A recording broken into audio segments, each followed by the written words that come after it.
మొదలుకొని మనుగూరు, ఇల్లెందు, కొత్తగూడెం వరకు వివిధ నియోజకవర్గాలకు కోల్బెల్ట్ ఏరియాలో ఇన్ఛార్జీలు ఉన్నటువంటి వాళ్ళమందరం కూడా హాజరైనాం. ఆ సమావేశంలో నేను నిన్న సుమారు అరగంటకు పైగా నేను మాట్లాడినట్టున్నా. దాంట్లో కొన్ని నా వ్యాఖ్యలు ఇటు అటు చేసి అటు ఇటు చేసి ఫ్యాబ్రికేట్ చేసి కాంగ్రెస్ పార్టీ వాళ్ళు నిన్నంతా కూడా సోషల్ మీడియాలో వాళ్ళకు అనుకూలమైనటువంటి మీడియాలో తిప్పి కొన్ని పేపర్లలో కూడా వాళ్ళ రాపించినట్టున్నారు. అయితే అసలు విషయం ఏంది అంటే, నిన్న సింగరేణి బొగ్గుగని కార్మిక సంఘం సమావేశంలో భవిష్యత్తులో సింగరేణి కార్మిక లోకం కోసం చేయాల్సినటువంటి పోరాటాలు, తీసుకోబోయే కార్యాచరణ, ఇప్పటిదాకా జరిగినటువంటి కార్యక్రమాలు, అన్ని విషయాలు కూడా నిన్న చర్చించుకున్నాం. ఆ క్రమంలో నాకు వేరే ఒక పని ఉండి పార్టీకి సంబంధించి నేను వేరే మీటింగ్కి పోయినా.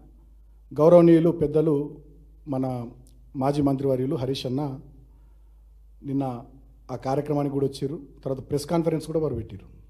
వారు ఏం మాట్లాడారు చాలా స్పష్టంగా, సింగరేణిలో 40 లక్షల టన్నుల బొగ్గు మాయమైంది, దాని విలువ సుమారు 1600 కోట్లు. అసలు ఎటువైంది 40 లక్షల మెట్రిక్ టన్నుల బొగ్గు, ఏమైంది అని హరీష్ అన్న మాట్లాడాడు. ఎట్ ద సేమ్ టైం గతంలో కేసీఆర్ గారి ప్రభుత్వ హయాంలో మేము 19,000 మందికి ఉద్యోగాలు ఇచ్చినాం సింగరేణిలో. మీరు వచ్చిన ఈ 3 ఏళ్ల పాలనలో మీరు ఎన్ని ఉద్యోగాలు ఇచ్చారు? గతంలో జీవో 76 కింద మేము సింగరేణి కోల్బెల్ట్ ఏరియాలో బెల్లంపల్లి నుంచి మొదలుకొని సత్తుపల్లి దాకా పట్టాలు ఇచ్చినాం. సింగరేణి ఖాళీ స్థలాలు ఇల్లు కట్టుకున్న వాళ్ళకు మీరు ఎంతమందికి 3 ఏళ్లలో పట్టాలు ఇచ్చారు? సింగరేణిలో ఒకప్పుడు ఉన్నటువంటి స్కీములు, అది కారుణ్య నియామకాలు కానీ, కార్పొరేట్ స్థాయి రెఫరల్స్ తల్లిదండ్రులకు కానీ, ఇల్లు కట్టుకుంటామంటే ఇచ్చే 20 లక్షల వడ్డీ లేని రుణం కానీ, అదేవిధంగా మైన్స్ మీద పిట్ స్థాయిలో కార్మికులకు ఇచ్చే వెల్ఫేర్ యాక్టివిటీ కానీ, ఇవేవి కూడా అమలు కావడం లేదు.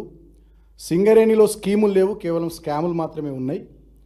సోలార్ ప్లాంట్లలో కుంభకోణం, నైనీ బొగ్గు బ్లాకుల వేలంలో కుంభకోణం, ఓబీ కాంట్రాక్ట్ వర్క్లలో కుంభకోణం, సుమారు 15,000 కోట్ల కుంభకోణాలు సింగరేణిలో ఈ 3 సంవత్సరాల కాంగ్రెస్ పాలనలో జరిగినాయి. దీని సంగతి ఏందని నిన్న మా హరీష్ అన్న మాట్లాడిండు. వాస్తవానికి ఆ సమావేశంలో కూడా మేము ఈ విషయాలను కూడా మాట్లాడినాం.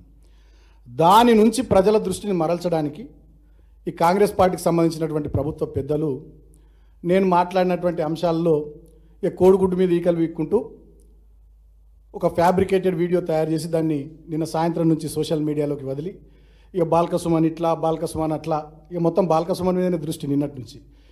అది ఎంత దూరం పోయిందంటే, ఇవాళ డీజీపీకి నా మీద పోయి కంప్లైంట్ ఇచ్చేంత వరకు కాంగ్రెస్ పార్టీ ఎమ్మెల్సీలు గంత తీరిగ్గున్నారు. నా మీద పోయి కంప్లైంట్ ఇచ్చారు, సుమోటోగా కేసు పెట్టాలట నా మీద. కాంగ్రెస్ పార్టీ మంత్రులు రాష్ట్రంలో వడ్ల గురించి మాట్లాడరు, మక్కల గురించి మాట్లాడరు, మేము అడిగిన ప్రశ్నలకు జవాబులు చెప్పరు. వాళ్ళు కూడా బిజీ ఉన్నారు. బాల్కసుమన్ వెంటనే తక్షణమే అరెస్ట్ చేయాలట, కేసు పెట్టాలట.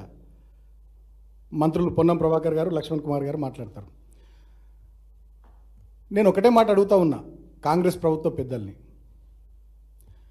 మీరు నా మీద పెట్టే దృష్టి మేము అడుగుతున్న సింగరేణి సంస్థ మనుగడ మీద పెట్టండి అని అడుగుతున్నా.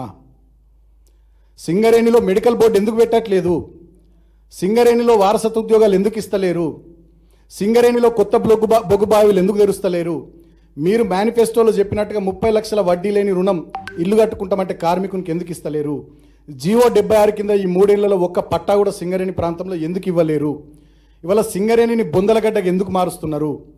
సింగరేణిలో ఇన్ని స్కాములు మీరు ఎందుకు చేస్తూ ఉన్నారు? సింగరేణిని ముఖ్యమంత్రి బామ్మర్ది కప్పచెప్పి సింగరేణిని కార్మికుల పక్షాన పనిచేయాల్సినటువంటి సింగరేణి యాజమాన్యం ఇవాళ ముఖ్యమంత్రి బామ్మర్దికి తొత్తుగా మారి, ముఖ్యమంత్రి బామ్మర్దికి బంగారు గనిగా, బంగారు గుడ్లు పెట్టే బాతుగా ఎట్లా మారిపోయిందని మేము అడుగుతున్నటువంటి ప్రశ్నలకు ఇవాళ మంత్రుల దగ్గర కానీ, ముఖ్యమంత్రి దగ్గర కానీ, సింగరేణి అధికారుల దగ్గర కానీ సమాధానం లేదు.